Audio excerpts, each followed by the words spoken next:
Meu nome é Kamal Saleem. A diferença entre cristãos e muçulmanos é que, se você nasce cristão, você não é cristão até ser nascido de novo. Não simplesmente porque nasceu em uma família cristã. Já no Islã, quando você nasce em uma família muçulmana, você é muçulmano. Portanto, se você abandonar o Islã, Muhammad diz que quem abandona o Islã deve ser morto, isso é um mandamento, e faz parte da lei da Sharia. Quando olhamos para isso, minha vida começou em Beirute, no Líbano. Eu nasci em uma grande família muçulmana com 14 irmãos e irmãs, em uma casa de 3 cômodos. Fomos separados em 2 grupos, meninos e meninas. As meninas eram ensinadas a serem propriedade dos homens, e os meninos eram os donos das mulheres. Alá, o Deus do Alcorão, disse que os homens são os donos das mulheres. Uma mulher, segundo ele, deve pertencer ao marido, ao pai, ao irmão, ao tio ou ao filho. Alguém deve ter autoridade sobre ela porque Muhammad dizia que as mulheres não são inteligentes o suficiente e que possuem metade da compreensão dos homens. Por isso ele dizia: quando elas falarem, apenas seja gentil com elas, porque elas não entendem. Minha mãe ensinava as meninas a serem subservientes e os meninos a serem líderes. No entanto, ela sempre dizia que eu era único entre todos os meus irmãos e irmãs e que eu tinha um coração puro. Ela dizia: um dia você agradará a Alá de tal forma que os exércitos do céu celebrarão o que você fez por Alá. Ela me ensinava que Alá havia ordenado que, ao matar judeus e cristãos, nossas mãos brilhariam diante do trono celestial, diante de Alá, e os exércitos do céu celebrariam nossas ações. Quando eu era pequeno, costumávamos escrever nas paredes de Beirute: primeiro, os judeus, depois os cristãos. Ou seja, mataríamos os judeus primeiro, mas os cristãos seriam o próximo alvo. E eu era criança quando aprendi essas coisas. Nos Estados Unidos, as crianças assistem ao Bob Esponja e aprendem a ser engraçadas e a brincar. Mas nós, em minha família, tínhamos uma vida bem diferente. Minha criação foi um pouco mais excepcional que a de outras crianças. No Islã, se o marido não for para o céu, a esposa também não vai, porque ela falhou em ajudar o marido a alcançar o céu, dificultando a vida dele. A culpa sempre recai sobre a mulher. Mas a minha mãe me ensinava que, segundo o Alcorão, aqueles que morrem pela causa de Alá não estão mortos, mas vivem e prosperam. Ela dizia: meu filho, na primeira gota do seu sangue, você se torna um intercessor para 70 membros de sua família imediata. Todos irão para o céu sem julgamento, porque você ofereceu seu sangue como sacrifício. No Islã, você não pode agradar a Alá sem fazer jihad. No cristianismo, você não pode agradar a Deus sem fé. Jihad é a pedra fundamental do Islã. Tudo é construído sobre a jihad. Todo muçulmano deve participar da jihad, e há várias formas de jihad. Então, na segunda gota do seu sangue, Alá lhe dará 72 virgens. Cada uma delas terá 72 virgens, e essas virgens são metade mulheres, metade anjos. Você dormirá com elas naquela noite, e no dia seguinte, elas continuarão virgens. Alá também lhe dará um poder de 100 cavalos para celebrar sua carnalidade no céu. Essas eram as coisas que nos ensinavam quando éramos crianças. Aos 7 anos, eu costumava subir no telhado do nosso prédio. O Líbano é um país frio, com neve vindo das montanhas, e até mesmo durante o verão as montanhas estão cobertas de neve. Eu tirava minha roupa, ficava nu e rolava na água gelada, chorando e clamando a Alá: Alá, meu Senhor e Rei, se o Senhor não for por mim, quem será? Eu queria ter um relacionamento com Alá, queria ouvir a sua voz, queria oferecer o meu coração a Ele e queria que Ele soubesse que estava disposto a fazer qualquer coisa que Ele pedisse. Mas no Islã, Alá não busca uma família, não busca filhos ou filhas.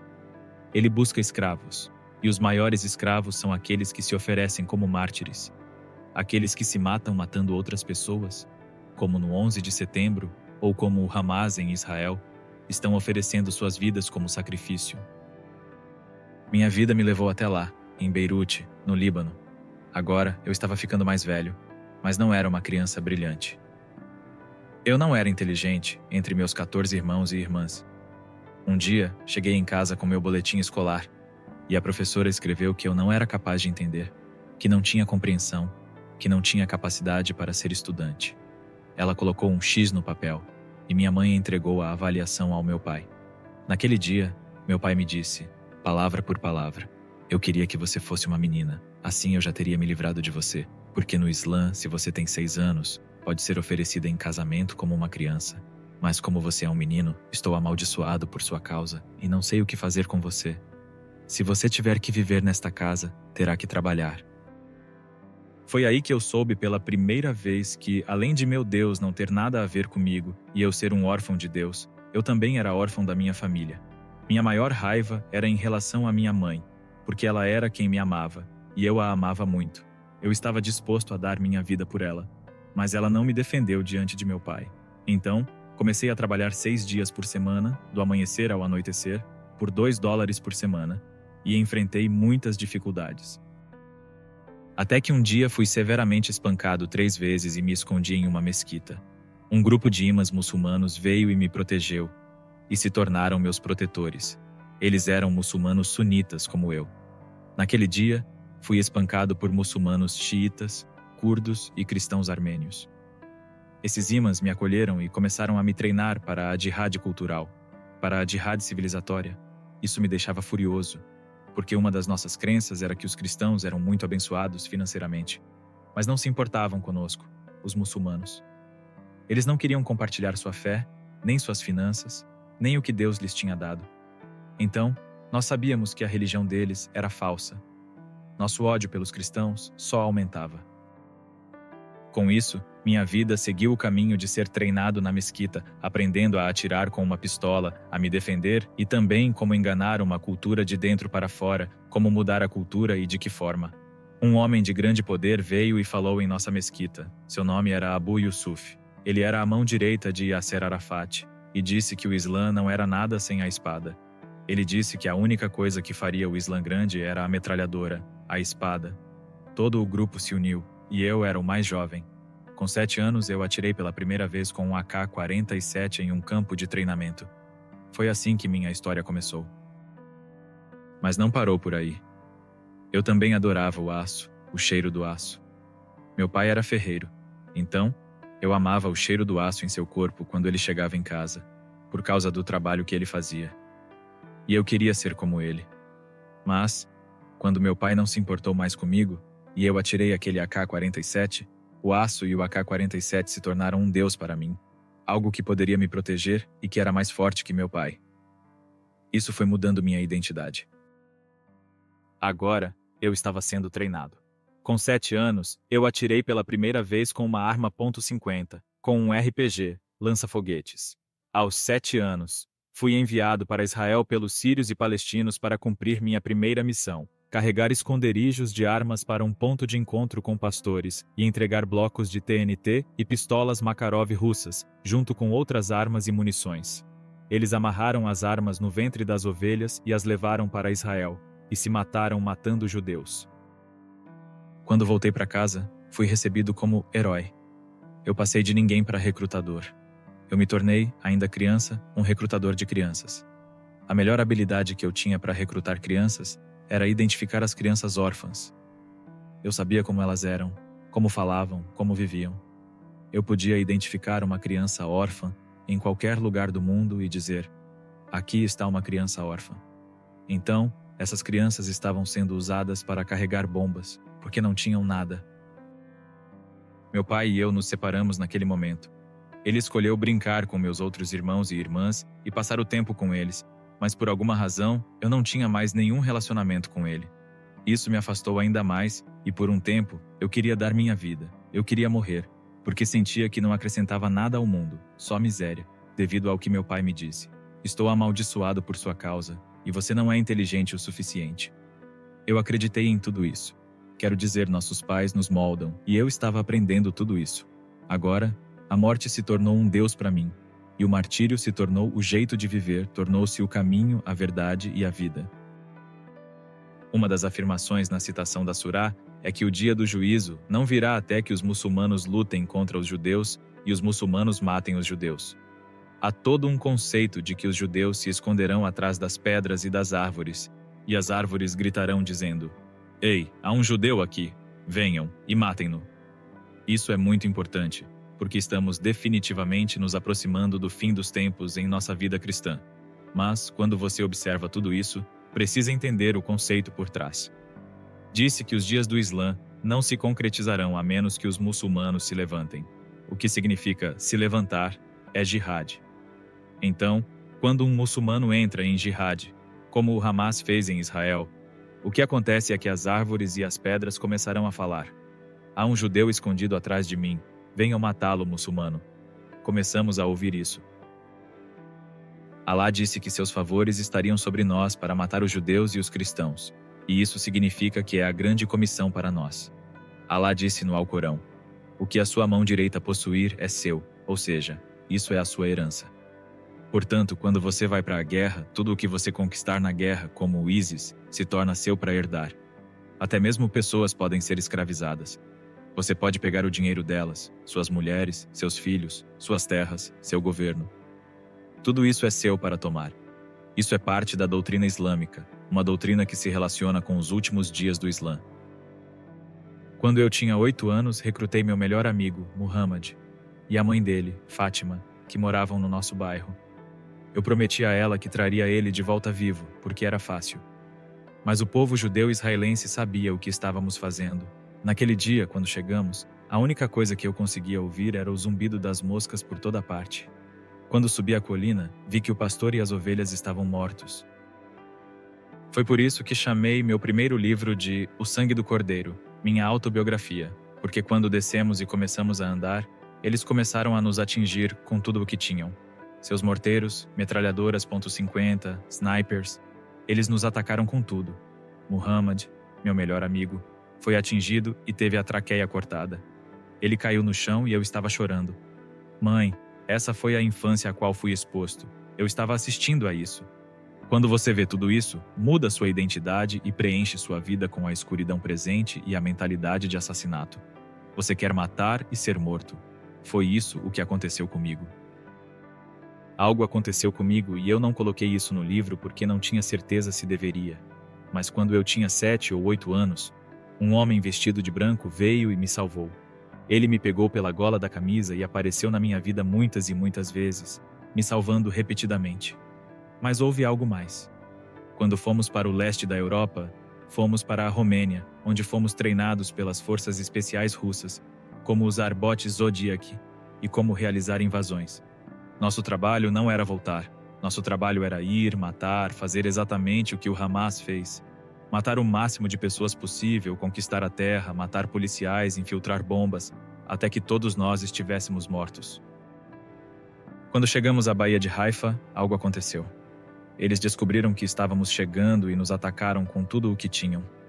Eu vi meus amigos se desintegrando, um após o outro, e a única coisa que me salvou naquele dia foi o traje que eu estava usando. Mas eu realmente senti que Alá me amava tanto que ele salvou minha vida para algo maior. Algo que eu ainda não entendia completamente. Mas eu sabia que Deus estava fazendo algo em minha vida nos bastidores.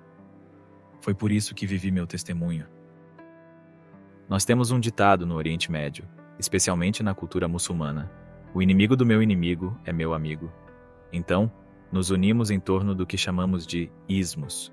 O ismo é o islamismo, socialismo, comunismo, liberalismo, secularismo.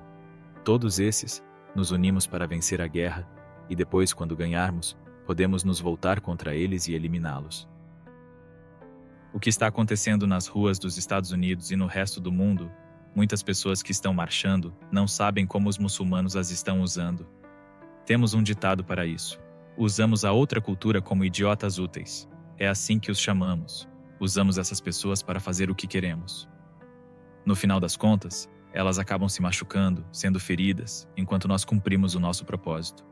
Então, usamos a cultura para o que precisamos.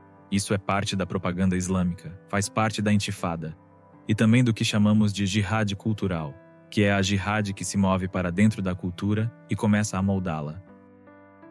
Há algo que acontece durante a Guerra Civil Libanesa. Quando você chega naquele lugar, acho que você fica possuído de repente, porque essas coisas, ou você perde a razão, a sanidade, ou você perde o seu ser interior e fica sem direção.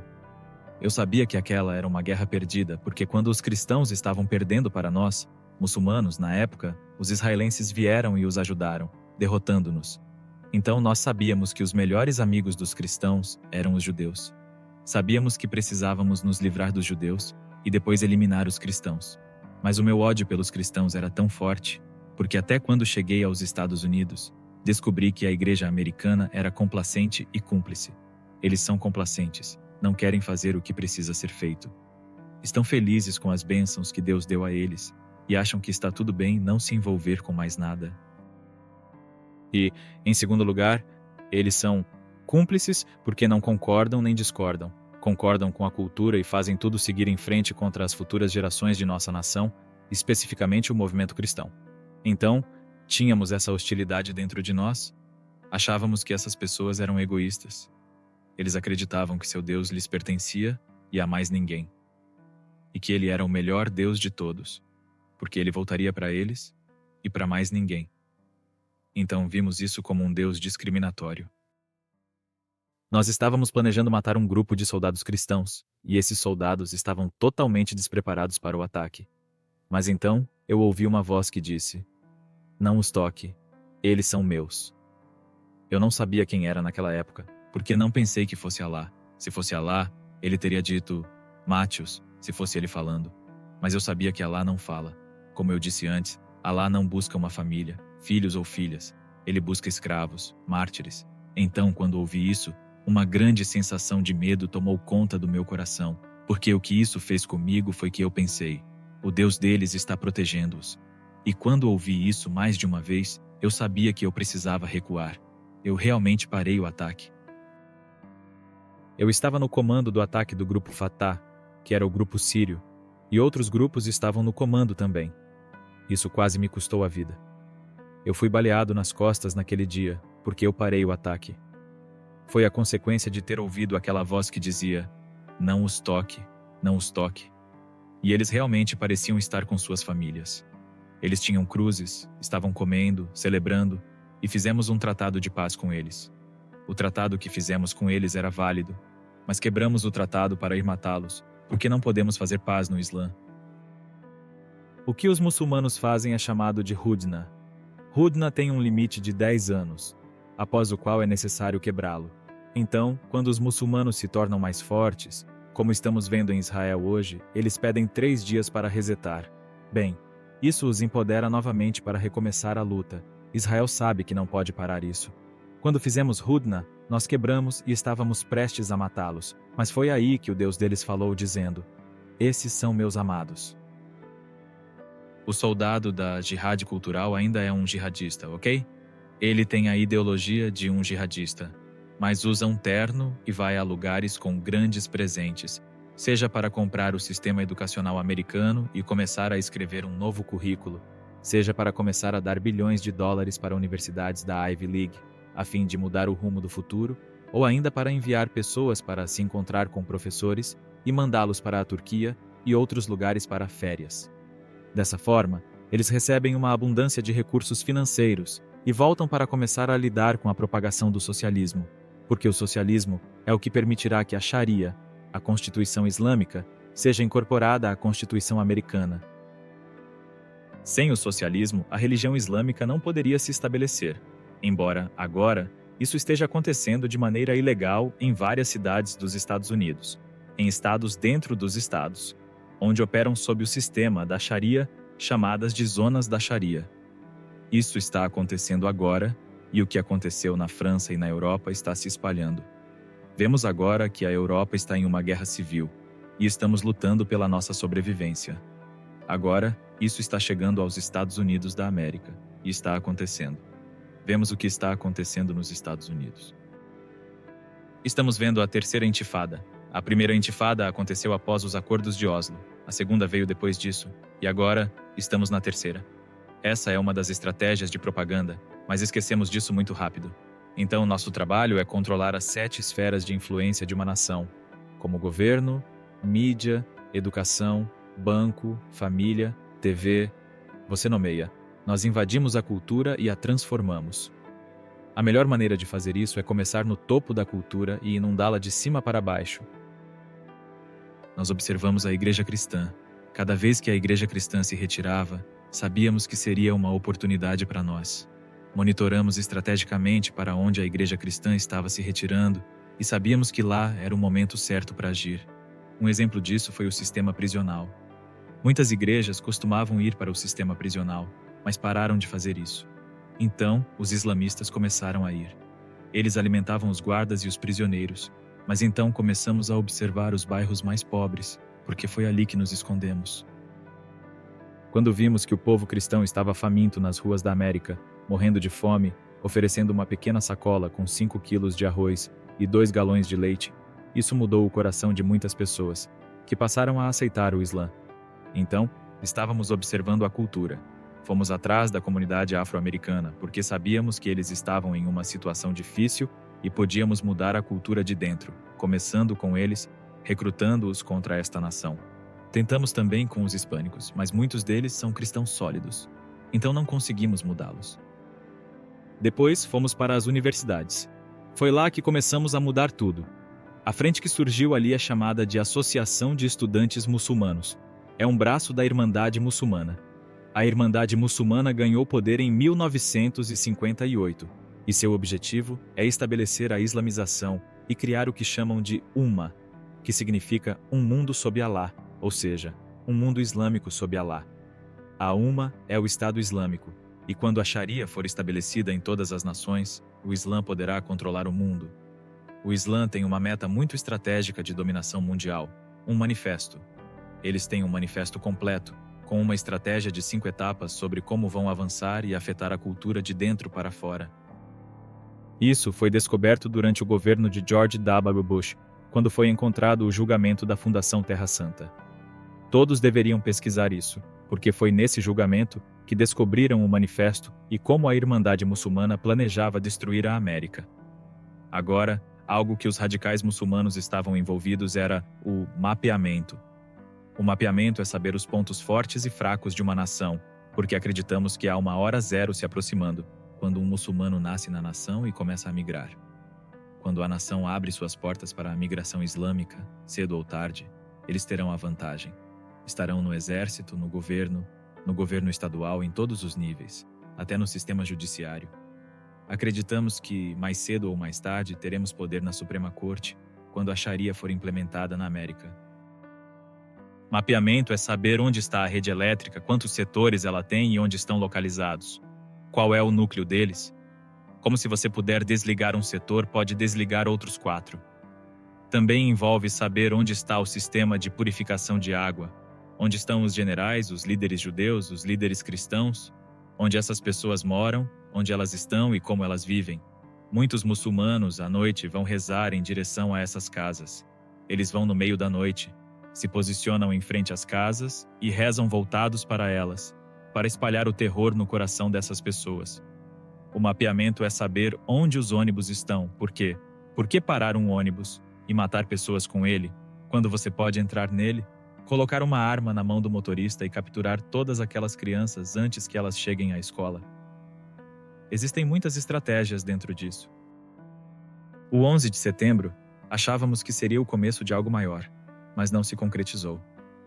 Parece até que estou lendo um romance de espionagem ao ouvir isso, mas para aqueles de vocês que estão assistindo agora ou assistindo novamente, vejo uma grande restrição durante a transmissão ao vivo, quase como um gargalo no YouTube e no Facebook, porque normalmente temos milhares de pessoas assistindo e há essa restrição.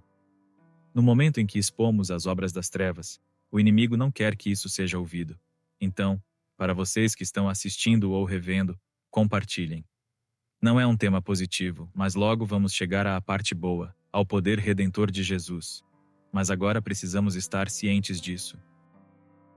Participei de uma conversa em nossa comunidade local, onde pessoas do governo vieram até os pastores locais e os informaram de que encontraram informações no Oriente Médio sobre plantas de igrejas locais e escolas nos quartéis generais da Al-Qaeda ou em um de seus complexos. Eles vieram para informar as igrejas da cidade, nossa cidade, que não é Seattle, nem Las Vegas, nem Nova York ou Los Angeles. É uma cidade menor. Eles vieram para preparar os pastores, alertá-los e prepará-los para que tivessem segurança e se preparassem para o que fosse necessário. Eu lembro de ter ouvido isso e pensei, isso não é verdade, não é possível. Quem vai planejar um ataque em Tri-Cities? E hoje, quando você ouve isso, Sabe que existe um planejamento estratégico acontecendo para tomar o controle do mundo. E isso não é apenas uma ideia. Estamos falando de um manifesto, e há planos em andamento. Você está vendo o que está acontecendo nas notícias agora. De repente, há um grande aumento de apoio ao Hamas, apoio a organizações terroristas, apoio ao mal, a carnificina de pessoas inocentes, os sequestros, decapitações, o assassinato de pequeninos em fornos. E esse apoio está acontecendo em nossas universidades, em todos os lugares. E de forma alguma estamos dizendo que o que Israel faz é sempre certo 100%, a culpa de ambos os lados. Mas a cultura se inclinando para apoiar o terrorismo mostra que esse esforço para trazer a jihad para a nossa cultura está acontecendo bem debaixo dos nossos olhos. Quando eu cheguei aos Estados Unidos, conheci um homem chamado Solomon. Quando você está em um mundo de trevas, acaba olhando para a escuridão das pessoas. Quando você está em um mundo de luz, você sempre olha para a luz no coração das pessoas. E quando você vê alguém abatido, enfraquecido, usado e abusado, e sabe que é culpa dele, você transforma a culpa dele contra a cultura e diz: isso não é apenas uma cultura, é uma cultura cristã.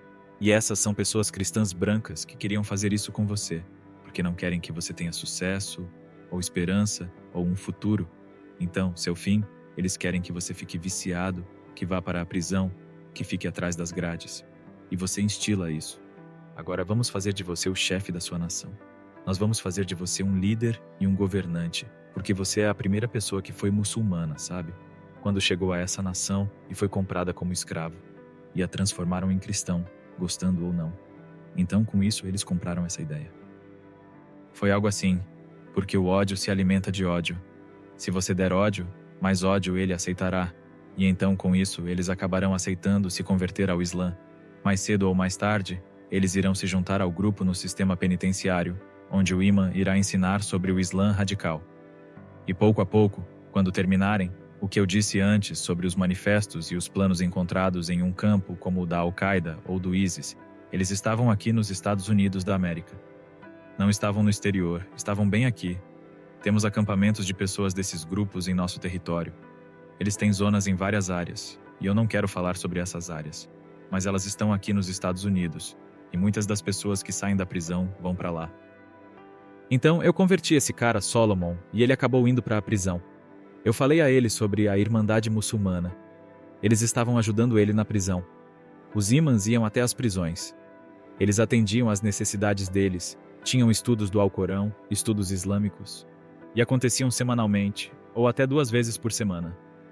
Esse cara acabou indo para o Paquistão para se juntar a um grupo terrorista. Isso é verdade. Muito verdade. Eu fui enviado aqui para corrigir o povo muçulmano, porque muitos estavam crescendo e felizes, comemorando, indo a clubes e fazendo várias coisas, colocando tudo isso sob o manto de não tem problema, é só para dar vida à cultura deles. Mas acabou se tornando um estilo de vida. Então, meu trabalho era colocar os muçulmanos de volta no caminho certo, trazendo um renascimento espiritual. Eu era o revivalista, para reacender o compromisso dos muçulmanos, claro, e também converter cristãos. Esse plano foi interrompido quando eu me envolvi em um acidente de carro e me machuquei gravemente. Os médicos que me ajudaram eram cristãos. 3 deles. Quando o acidente de carro aconteceu, eu fui ejetado do carro e caí de pescoço, quebrando meu pescoço em 2 lugares. Minha clavícula também se quebrou, e eu estava chorando: Alá, onde está você? Então esse homem apareceu correndo até mim. O irmão dele estava perseguindo o carro que causou o acidente. Quando meu carro atravessou a outra pista, fui atingido por um caminhão. E agora, eu estava de cabeça para baixo na lama. Esse cara me disse: filho, vamos cuidar de você, tudo vai ficar bem. E ele ficava repetindo isso. Eu pensava: tá bom, Alá, eu pedi sua ajuda e você enviou esse homem. Esse homem estava dizendo a mesma coisa. Eu estava raciocinando em minha cabeça, e a ambulância chegou e me levou para o hospital. O cirurgião ortopédico no hospital, depois de ler meu prontuário, disse as mesmas palavras: filho, vamos cuidar de você, tudo vai ficar bem agora, você está aqui. E para mim, isso significava algo diferente do que eles queriam dizer. Porque para mim, você está aqui tinha um significado diferente. Isso foi como se fosse um sinal. Você está aqui. Isso fazia parte da cultura deles, e foi assim que eles terminavam. Quando acordei no hospital, o terceiro homem, que era o chefe do departamento de fisioterapia, entrou, leu meu prontuário e disse a mesma coisa. Ele disse: "Cara, vamos cuidar de você, tudo vai ficar bem, agora você está aqui." E eu pensei: ai, Alá, esses caras são radicais. Eles sabem quem eu sou. Isso realmente colocou o medo de Alá no meu coração. Então eu pensei que eles descobriram quem eu era, porque eles estavam dizendo as mesmas palavras e sorrindo. Era como se fosse parte de uma estratégia. Quando você não tem Deus, tudo tem um significado para você, e isso fica na sua cabeça o tempo todo. Você já vive com medo, e a única coisa que pode colocar medo no seu coração é alguém que diz: "Eu te amo." O amor que esses médicos, especialmente esse médico cristão e sua família, demonstraram por mim, porque eles realmente me levaram para a casa deles depois que eu me recuperei e me ajudaram na minha reabilitação. Ao começar a me reerguer, as pessoas até começaram a juntar dinheiro para me ajudar com minhas contas, e eu cheguei até a conviver com judeus. Sim, essa é a parte assustadora, porque eu era muçulmano. Sim, essa é uma das formas de medir. Quando alguém te diz que se converteu do Islã para o cristianismo, você pergunta a ele: "Você acha que Israel deve se tornar uma nação?" Se ele disser não, você sabe que está diante de um radical. Essas pessoas me levaram para a casa deles, e um dia a porta se abriu e 60 homens entraram. Esses homens eram empresários cristãos e começaram a falar sobre seus problemas. Eles estavam ganhando muito poder na cidade, tomando a cidade, ajudando uns aos outros em vários níveis: vícios, necessidades financeiras, abrindo negócios, empreendendo. E então colocaram uma cesta e disseram: "Isso é para o Kamal Salem." Todo mundo colocou cheques e dinheiro na cesta, e ela ficou cheia. Eu fiquei pensando: por que essas pessoas estão fazendo isso? Eu não preciso do dinheiro delas. O dinheiro delas está amaldiçoado. Eles fizeram isso para me libertar de tudo o que eu devia ao hospital, já que não tinha seguro, de tudo o que eu devia à cidade, das corridas de carro e tudo o que estava acontecendo. Essas pessoas estavam intervindo. Então, uma vez por mês, eles faziam um potluck, jantar comunitário. E um dia, uma mulher ficou muito doente, com febre, e eles disseram: "Coloquem-na na cadeira quente." Eu fiquei pensando: o que estão fazendo com ela? Colocar uma cadeira quente nela não vai fazer bem. Ela está com febre. Mas eles a deitaram e começaram a orar, e a febre dela desapareceu. Eu fiquei pensando: oh, meu Alá, que tipo de Deus é esse que faz isso? Eu pensei: eu quero isso, eu quero isso. E eles disseram: bem, o nome dele é Jesus. Eu respondi: eu não posso ter Jesus. Tudo o que eu quero é a mágica. Eles disseram: não é mágica, é a plenitude da vida. Foi aí que comecei a descobrir tantas coisas, mas o amor deles por mim era tão forte que eu comecei a me apaixonar por essas pessoas. Eu me tornei um babá e estava me apaixonando tanto por elas que comecei a sentir: o que está acontecendo comigo? Um dia, eles me mandaram para casa e me disseram: aqui estão as chaves da casa e temos outra chave para você. Compramos um carro novo para você. Eles substituíram meu carro velho por um carro novo. E eu fiquei pensando: uau, sabe, no Islã não existe amor incondicional. Tudo é muito condicional. No cristianismo tudo é incondicional, porque se fosse condicional, o cristianismo não seria real. Deus nos perdoou apesar de tudo o que fizemos. Então como podemos manter outras pessoas como reféns ou escravas? Então eu fui para minha casa pela primeira vez e me senti derrotado porque eu não queria ir. Eu disse a eles: em alguns meses posso ir, mas ainda não estou me sentindo bem. Eles disseram: você pode vir para a casa sempre que quiser, está sendo babá todo fim de semana. Agora, eu estava indo para minha casa, mas não queria ir. Eu me apaixonei por aquelas pessoas porque elas me mostraram bondade. Elas me mostraram amor. Elas cuidaram de mim.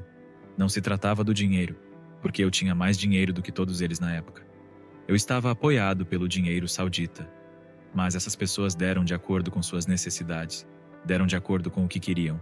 E deram porque, para nós, os dízimos e ofertas são muito importantes no cristianismo. Isso é o que move o coração de Deus. E é isso que move o coração do homem. Então, eu fui para minha casa e caí de joelhos. Clamei para o meu Deus Alá. Alá, Alá, meu Senhor, Deus e Rei, por que você me colocou entre esses cristãos? Esses cristãos têm um relacionamento com seu Deus. Seu Deus fala com eles. Eles o chamam de Abba Pai. Eles chamam de Papai. Essas pessoas pedem tudo. Pedem por esposas. Pedem por dinheiro. Pedem por saúde. Pedem para comprar casas. E Deus os ajuda. E cada um tem um testemunho. Eles ouvem sua voz. Eu disse: eu também quero ouvir sua voz, Alá. Eu também quero ouvir sua voz. Se você for real, fale comigo. Eu o desafiei, mas no Islã, disse que se você desafiar Alá assim, ele vai tirar sua cabeça. Então eu realmente pensei que naquele dia ele poderia me matar, porque eu o estava desafiando. Eu sabia que, se continuasse, estaria morto, seja pela minha família ou pelas pessoas com quem eu andava, você sabe. Aquelas pessoas que eu comandava, dizendo o que fazer e o que não fazer. Agora, essas pessoas provavelmente estavam me procurando. Então pensei em colocar a arma na boca e acabar com minha história, me matar. Perguntei a Alá. Pensei em desafiá-lo pela primeira vez na minha vida. Eu disse: Alá, se eu morrer hoje e eu ver seu rosto e você me disser, Kamal Salim, você vai para o inferno, eu vou dizer: eu prefiro ir para o inferno do que viver com você, porque você é um mentiroso, o pai das mentiras. E eu pensei que seria nesse momento que ele me mataria. Mas nada aconteceu. Foi aí que meu mundo desabou, porque eu soube que tudo era falso. Tudo o que eu fiz, tudo o que acreditamos, era falso. Tudo o que eu pensava começou a desmoronar como uma tempestade de areia, e tudo começou a cair. Eu fui colocar a arma na minha boca para terminar minha história, e pela primeira vez na minha vida, quando fiz isso, ouvi sua voz. Ele disse: Kamal, meu filho, eu sou o Deus de Abraão, Isaque e Jacó. Clame a mim. O que ele me disse foi que ele é Deus, e ele é o Deus da família, e ele ama sua família. Eu senti como se ele estivesse me chamando para a sua família. Foi por isso que ele disse: não mate meu amado, porque eles são sua família. Naquele dia, eu caí de joelhos e clamei ao céu: Deus de Abraão, Isaque e Jacó, se o Senhor é real, fale comigo. Deus de Abraão, se o Senhor é real, eu quero conhecê-lo. Bem, a voz do Pai desapareceu, mas o Filho, Jesus Cristo, encheu o quarto com sua glória e a luz de sua presença. Ele estava lá, com os buracos nas suas mãos e nos seus pés, e usava um talite judaico nos ombros. Eu soube imediatamente que ele era Jesus Cristo, o Messias. Todo joelho se dobrará, e toda língua confessará que ele é Jesus Cristo, o Filho do Deus vivo. Eu caí de joelhos diante dele e disse: meu Senhor, quem é você, meu Senhor? Ele falou em uma língua que eu não entendia, mas eu entendi. Ele disse: eu sou aquele, aquele de quem eu falava. Eu disse: o que isso significa? Ele respondeu: eu sou o Aleph, eu sou o Tav, eu sou o começo, eu sou o fim. Eu te conheci antes de criar os fundamentos da terra, e eu te amei antes de te formar no ventre de tua mãe. Kun, levanta-te. Foi por isso que chamei meu ministério de Kun. Ele é o Deus que ressuscita. Ele é o Senhor da ressurreição. Quando me levantei, meu pescoço estava intacto. Meu coração e minha mente foram completamente transformados. Minha vida foi totalmente mudada, e eu comecei a celebrar diante dele. Eu disse: eu vou viver e morrer por ti, meu Senhor. Ele disse: não morra por mim, eu morri por você para que você possa viver. Eu disse: Senhor, dê-me permissão, pela unha e pelo cílio, eu farei deles cristãos, estilo muçulmano. Ele disse: a colheita é grande, mas os trabalhadores são poucos. Seja um embaixador meu. Essa jornada pertence a Deus. É um novo dia de pesca no reino de Deus. O sol se levantou, e o apóstolo não pegou nenhum peixe. Então ele disse: lance a rede nas águas rasas, do outro lado. E as redes se encheram. É uma nova estação. É um novo dia. Amém. Precisamos olhar para isso dessa perspectiva. Ele mudou minha vida e eu me tornei o amado do Deus vivo. Pessoal, podemos fazer uma pausa e nos comentários escrever: eu quero ser um embaixador de Cristo. Se você estiver assistindo isso, me avise nos comentários se isso está te abençoando. Ele acabou de contar uma história maravilhosa de um encontro com Jesus Cristo. Um homem muçulmano que veio com a missão de converter os cristãos, reviver os muçulmanos na América, convertê-los ao Islã, e então ele sofre um acidente de carro. Os médicos cristãos e outras pessoas cuidam dele, mostrando generosidade. Ele conhece judeus, e depois de algum tempo, eles até dão um carro a ele. Ele volta para sua casa, o pó já havia baixado, e ele começa a pedir a Alá para falar com ele. Ele percebe que os cristãos têm um relacionamento diferente com o Deus deles, com o Pai. E claro, Alá não respondeu. Ele percebe que tudo aquilo era falso, mas no Islã, se você duvida e desafia Alá, sabe que está praticamente condenado à morte. E ele pensa em se matar. Então ele ouve a voz do Pai e depois a voz de Jesus, entrega sua vida ao Senhor e vivencia uma transformação em Cristo. Tudo isso merece um grande glória, aleluia ao Deus vivo. Pouco depois disso, eu me tornei cidadão americano. Na verdade, eu não queria ser americano, mas nasci de novo na terra da liberdade e na casa dos corajosos. O que torna isso tão especial é que essas pessoas ofereceram suas vidas pela humanidade. Eles lutaram em todas as terras, em todas as frentes, e agora estou nascido de novo na América. Então, por que não aceitar a cidadania? Eu aceitei. Mas a coisa mais bonita sobre tudo isso é que cerca de 6 milhões de muçulmanos têm encontros com Jesus Cristo todos os anos. 6 milhões. Isso é um fenômeno mundial. Está acontecendo em todo lugar. Eu não sou uma exceção. Não sou alguém que dizem, vamos fazer isso para Kamal e fechar a porta. Isso está acontecendo com muçulmanos em todo o mundo. Deus realmente está agindo de maneira especial com os muçulmanos. Ele quer que eles entrem. Ele os ama tanto, porque ele disse no livro de Efésios: eu vim para criar em mim mesmo uma nova humanidade, para remover a hostilidade entre os dois, para que se tornem um em mim. Quando olhamos o que aconteceu na América, na Casa Branca, com o presidente anterior, vemos o acordo abraâmico, que trouxe os dois irmãos juntos. Na última vez, eles se encontraram há 4.000 anos, quando enterraram seu pai Abraão e se separaram. Agora, eles se encontraram novamente na Terra da Liberdade, nos Estados Unidos da América, e se uniram, assinando acordos entre si. E até agora, vemos que os sauditas estão derrubando os foguetes que vêm dos Houthis no Iêmen antes que eles atinjam Israel. Vemos os jordanianos derrubando os foguetes que vêm do Iraque. Estamos vendo os filhos de Ismael se levantando agora para defender Israel. E estamos vendo que os árabes, os filhos de Ismael, estão enviando sangue para Israel como nunca antes. Por que eles podem doar sangue? Porque eles têm o mesmo pai, têm a mesma linhagem, e estão se levantando para serem um só. Estamos vendo o cristianismo penetrar o mundo muçulmano por meio das conversões. O Irã tem a igreja que mais cresce no mundo. Eu estava conversando com um pastor outro dia por telefone.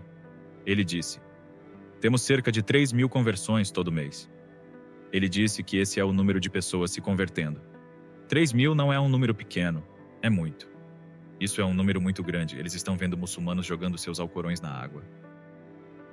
Vamos ver o que Deus disse que Ele está fazendo. Ele disse: nos últimos dias derramarei meu espírito sobre toda a carne, no livro de Joel. Ele disse: derramarei meu espírito sobre os jovens, sobre os homens mais velhos, sobre as mulheres jovens e as mais velhas. Eles terão sonhos e visões e profetizarão. Mas então ele se virou e disse: até sobre as minhas servas derramarei meu espírito. Quem é a serva de Abraão e Sara? Agar. Então eles estão tendo sonhos e visões. Deus está se aparecendo para eles em sonhos, nas mesquitas, quando eles estão rezando. Deus está aparecendo em Meca enquanto eles dão a volta na Caaba. Jesus Cristo está se aparecendo e falando com eles ali mesmo. Pessoas estão entregando suas vidas a Ele. Terroristas estão se convertendo. Terroristas do Hamas, terroristas do ISIS. Isso está acontecendo em todo o mundo, e é um fenômeno porque está preparando o tempo do Senhor. Esse é o derramamento do Espírito de Deus sobre a carne dos homens. Estamos vendo o despertar que acontece no Espírito, e agora está se manifestando na verdade, na nossa humanidade física. Estamos em um lugar onde Deus disse que Ele cronometraria o tempo, e isso é para cada cristão, ler Isaías 60.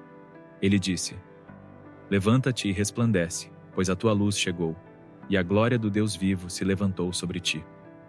Quando a escuridão profunda vier sobre a terra, sobre as nações, e a escuridão profunda vier sobre os edifícios, as ruas e os corações das pessoas, então ele disse: minha glória virá sobre você. E ele disse, depois disso: Ele mencionou um a um os muçulmanos, dizendo que eles viriam. Todos os filhos de Ismael viriam, os filhos de Quetura viriam, e eles viriam em aceitação diante do altar do Senhor. Eles aceitariam o Senhor e trariam seu ouro, prata, finanças e bênçãos. A transferência de riquezas aconteceria, e as mãos se trocariam, porque os dois estariam quebrando um novo nível. Eles se tornariam as duas testemunhas. Eles testificariam da glória do Deus vivo, que Jesus Cristo é o Filho do Deus vivo. Amém. E esse é o maior milagre. Os dois que se odiavam, que queriam se matar, hoje estão declarando: Jesus é o Senhor. Amém. Depois que eu me converti a Jesus e me tornei um seguidor do Messias, havia uma mulher de negócios muito dura chamada Velvet Hamar, que me ajudou e até compartilhou uma amizade comigo. Bem, ela é minha esposa agora, você sabe. Eu me apaixonei por alguém que cuidava de mim, por alguém que se tornou minha melhor amiga. Eu nunca tive uma amiga como ela antes. Ela se tornou minha melhor amiga, e eu passei horas e horas aprendendo com ela. Ela era minha professora, ela era tudo para mim.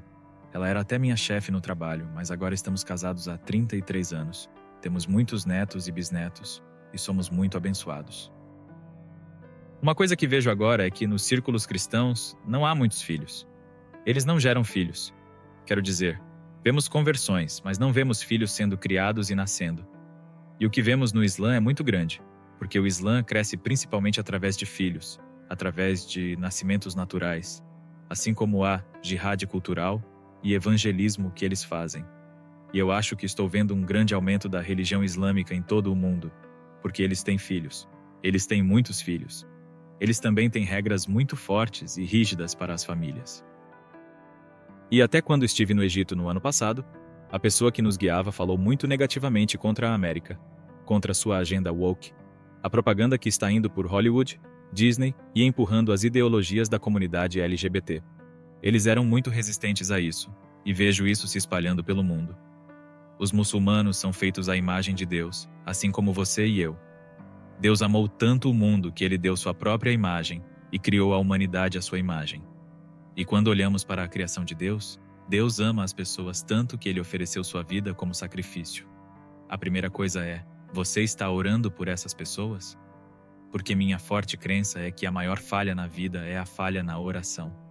Quando não oramos, falhamos, e isso é algo que Deus vai nos perguntar. Por que você não me pediu? Por que você não me pediu? Isso é número 1. Número 2. Quando olhamos para o que Jesus disse a Pedro, ele está falando com todos nós agora. Ele disse: Pedro, você me ama? E Pedro respondeu: Sim, Senhor. E ele disse: Então, apacenta minhas ovelhas. Então, ele virou e perguntou a mesma coisa outra vez: Você me ama? E ele disse: Então alimente minhas ovelhas. E quando olhamos para isso em aramaico, na terceira vez, ele disse a ele: Pedro, você realmente me ama? E Pedro não sabia o que responder, porque ele sabia de tudo, Senhor. Ele disse: Proteja as minhas ovelhas. Então, quando olhamos para a criação de Deus, como mencionei antes, estamos em uma nova temporada de pesca em nossas vidas. A maior rede que podemos usar para pescar almas é que cada anzol deve ter uma isca, e cada isca deve ser incondicional. E essa isca é o seu testemunho. Quando você coloca seu testemunho no anzol, significa que você coloca a sua vida à frente e declara que Jesus Cristo é o Senhor e o que Ele fez por você. Você então vira para aquela pessoa e diz: Deus te ama tanto que Ele fará a mesma coisa por você, que Ele te curará, seja de câncer, seja o que for. Deus te curará neste momento, não amanhã, não depois de 5 dias. Deus é o Deus de hoje, de ontem e para sempre. E você ora por ela, e ela vê o milagre acontecer. Deus aparece em todos esses desafios, assim como fez com Davi e Golias, e Ele se manifesta quando realmente nos abrimos com nosso coração e oferecemos nosso amor incondicional, partilhando o pão com essas pessoas.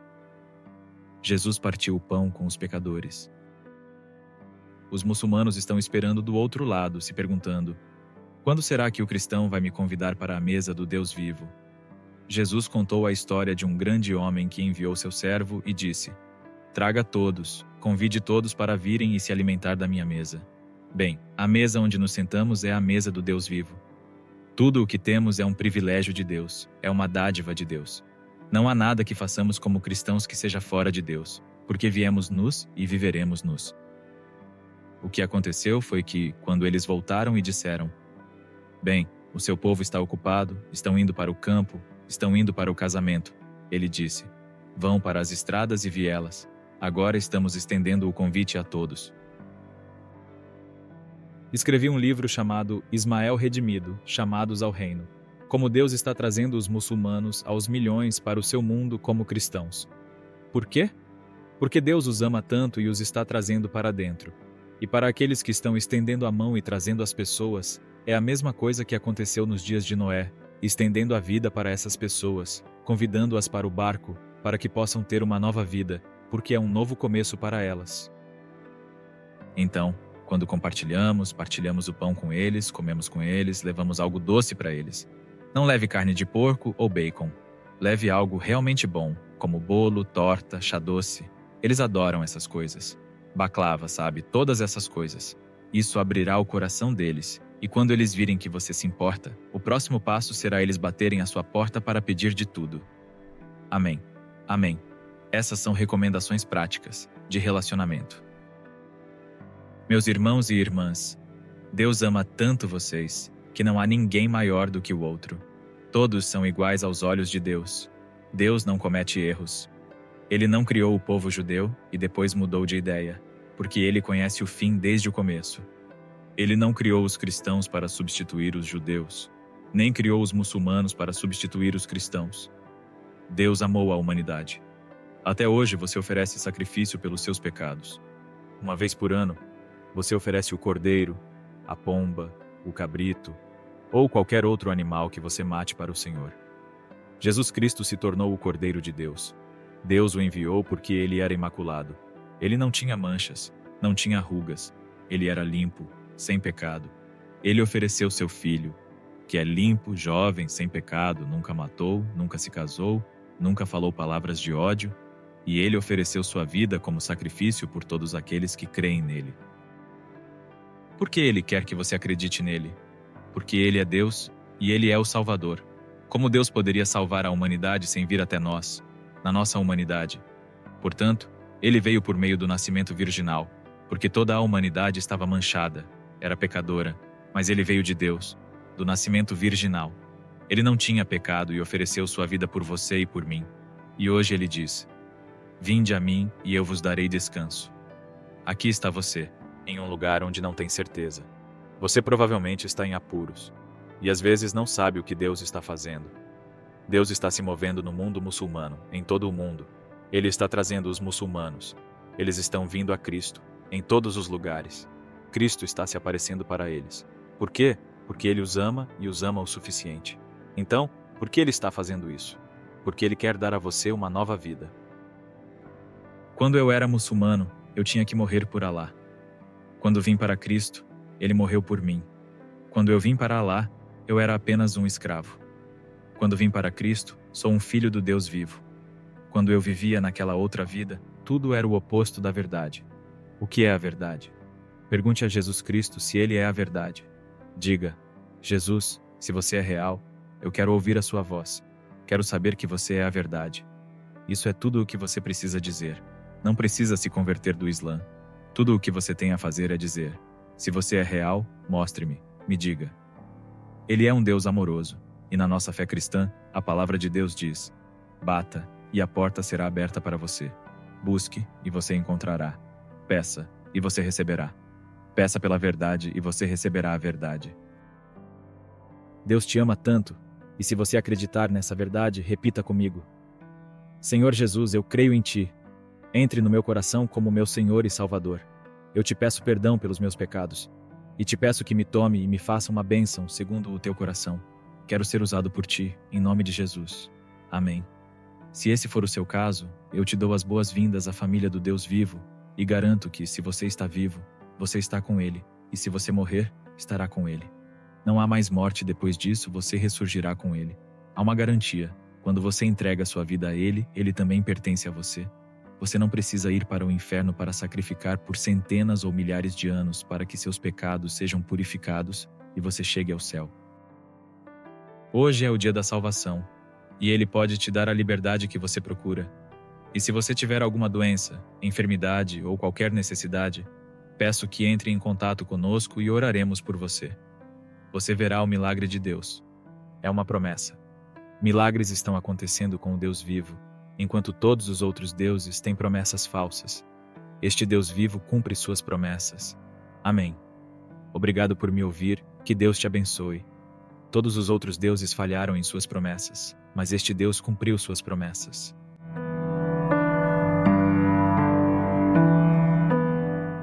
Agora, depois de ouvir toda essa história de transformação, eu te convido a refletir profundamente.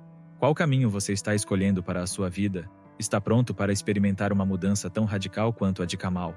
Será que você tem sentido o vazio que ele sentiu? Aquele vazio que só pode ser preenchido pelo amor de Deus? Não é hora de esperar mais. O amor de Jesus Cristo é real. Ele quer te libertar de todas as correntes que te prendem, te dar uma nova identidade e te fazer parte de sua família. Será que você está disposto a dar o primeiro passo para essa transformação? O que te impede de entregar sua vida a Cristo agora? De experimentar a verdadeira paz e liberdade que Ele oferece? Se você quer mais, se você está pronto para uma mudança verdadeira, não deixe para amanhã o que Deus quer fazer hoje. Deixe seu comentário abaixo, compartilhe sua decisão ou dúvida. Quero saber se você deseja viver uma nova vida em Cristo, ou se você tem perguntas sobre o que significa ser um seguidor de Jesus. Compartilhe com a gente, vamos caminhar juntos nessa jornada. E se você sentiu no coração o desejo de se aprofundar mais, inscreva-se no canal e ative as notificações. Temos muitos outros vídeos esperando para te ajudar a entender o poder de Deus na sua vida. Não perca! Eu estarei aqui, compartilhando mais histórias e ensinamentos para que você possa viver a vida que Deus tem para você. Lembre-se, Deus te ama profundamente e está esperando por você. Você está pronto para dar o próximo passo? Vamos fazer isso juntos. Oremos. Senhor Jesus, nesta oração nos colocamos diante de Ti, reconhecendo Teu poder, Tua graça e Teu amor que alcançam cada coração que clama pelo Teu nome.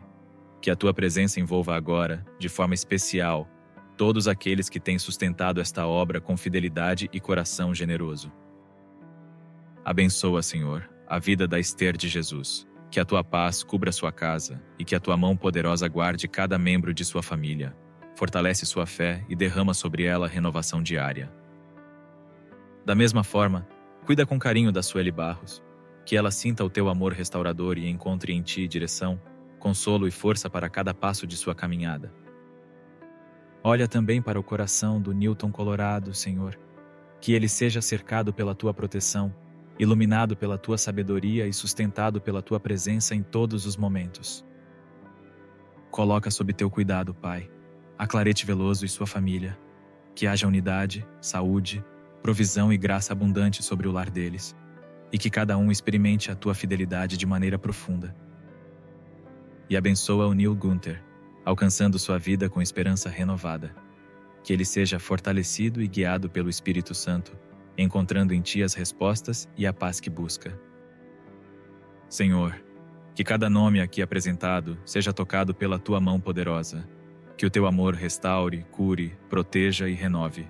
Que Cristo seja o centro, a força e a luz na vida de cada um. E você que deseja ser incluído nas próximas orações, deixe nos comentários seu nome, sua cidade e o motivo do seu pedido. Vamos orar juntos, confiando no Deus que tudo pode e tudo vê. Amém.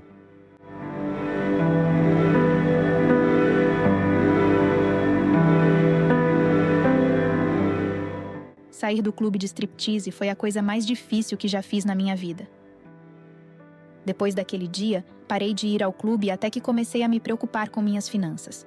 Mas dessa vez foi diferente, porque eu orei a Deus e pedi: Deus, me ajude a ver o que você vê e me ajude a entender você. Eu não sabia exatamente o que estava orando. Fui ao clube naquela noite e achei que estava ficando maluca, pois comecei a ver coisas que nunca tinha visto antes na minha vida. Quando eu era criança, eu via coisas, mas aquilo era algo que eu nunca tinha visto antes. Era como se a pessoa na minha frente, com quem eu conversava milhares de vezes, tivesse o rosto distorcendo. Literalmente, a voz dele começou a ficar diferente enquanto ele falava comigo. Eu tinha orado a oração: Senhor, me deixe ver como você vê e ouvir como você ouve. Eu não sabia o poder da oração. Não sabia o que as Escrituras diziam sobre: se vocês não pedem, não recebem, mas se pedirem, receberão. Ele me deu exatamente o que eu pedi. Ele me permitiu ver que eu estava realmente recebendo dinheiro de um demônio por trás daquele homem. Se você se sentiu tocado por este testemunho e quer assistir esta história e mais histórias como esta, não deixe de se inscrever em nosso canal. Aqui, compartilhamos experiências poderosas que podem transformar vidas e fortalecer a fé. Clique no botão de inscrição, ative o sininho para receber notificações e junte-se à nossa comunidade de fé e esperança.